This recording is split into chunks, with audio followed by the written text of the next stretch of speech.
खेल शुरू हुआ है, खेल बाकी है। और बिहार में 28 जनवरी को जेडीयू और बीजेपी का गठबंधन हुआ। करीब 17 महीने बाद एक बार फिर से बिहार में एनडीए की सरकार बनी और अब 12 फरवरी को सरकार का फ्लोर टेस्ट होना है, जिसमें मुख्यमंत्री नीतीश कुमार को बहुमत साबित करना है। लेकिन इससे पहले ही आरजेडी की तरफ से खेले जाने की बात कही जा रही है। लेकिन आंकड़ों के गणित में एनडीए के पास स्पष्ट बहुमत है। तेजस्वी यादव का महागठबंधन बहुमत से काफी दूर है। नीतीश कुमार ने बीजेपी और हम विधायकों के साथ 128 विधायकों का समर्थन पत्र राज्यपाल को सौंपा है। बहुमत के लिए 122 के आंकड़े से 6 अधिक नीतीश कुमार के पास है। अब सवाल उठता है कि तेजस्वी यादव आखिर किस खेल की बात कर रहे हैं और एनडीए के साथ कैसे खेला होगा। सवाल यह भी है कि कांग्रेस को टूट का डर क्यों सता रहा है। बिहार में आखिर टूट की चर्चा क्यों हो रही है।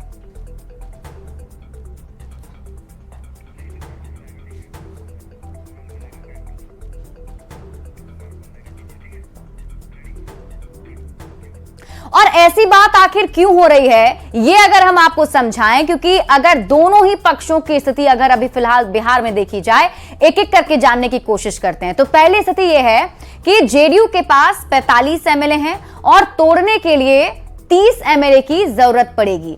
और ये देखिए, जिस हिसाब से हम आपको बता रहे हैं, वही दूसरी स्थिति है कि बीजेपी के पास जो है वो 78 एमएलए हैं और अगर तोड़ना होगा तो उसके 3/3 जो है वो तोड़ना है।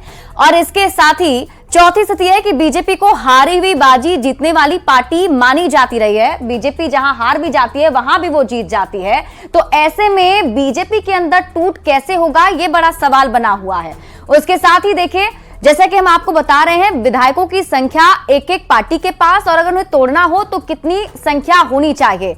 तो उस हिसाब से अगर हम देखें तो बीजेपी के पास 78 एमएलए हैं, तोड़ने के लिए 52 विधायकों की जरूरत पड़ेगी। तीसरी स्थिति यह भी है कि किसी भी पार्टी में अगर टूट हुई तो व्हिप का उल्लंघन माना जाएगा, विधायकों की सदस्यता चली जाएगी। क्या विधायक ये रिस्क ले सकते हैं?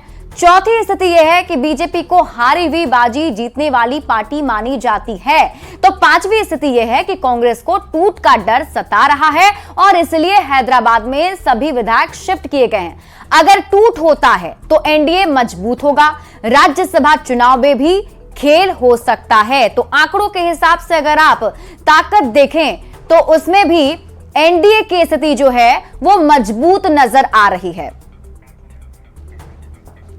और अब देखिए, एनडीए की ताकत आपको बताते हैं। तो बीजेपी के पास 78 एमएलए हैं और इसके साथ ही अगर हम आगे जेडीयू की बात कर लें तो जेडीयू के पास अभी 45 एमएलए हैं।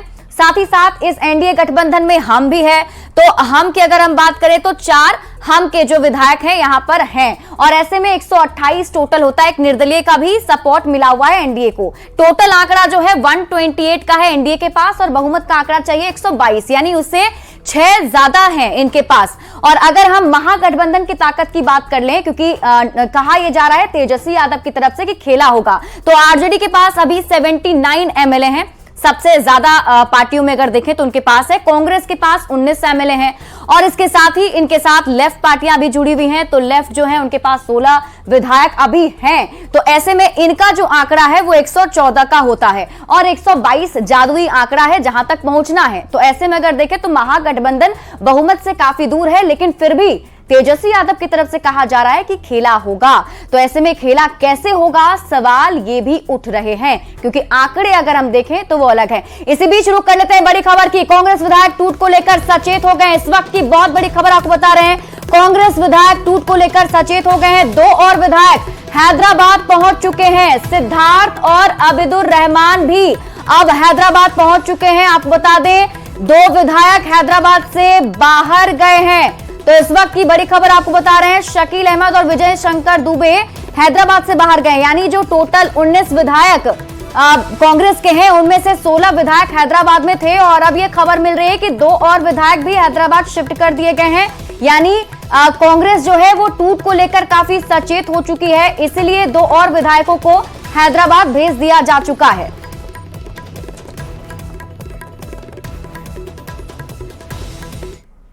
और फिलहाल इस बुलेटिन में अभी के लिए बस इतना ही। आप देखते रहिए न्यूज़ 18 बिहार झारखंड।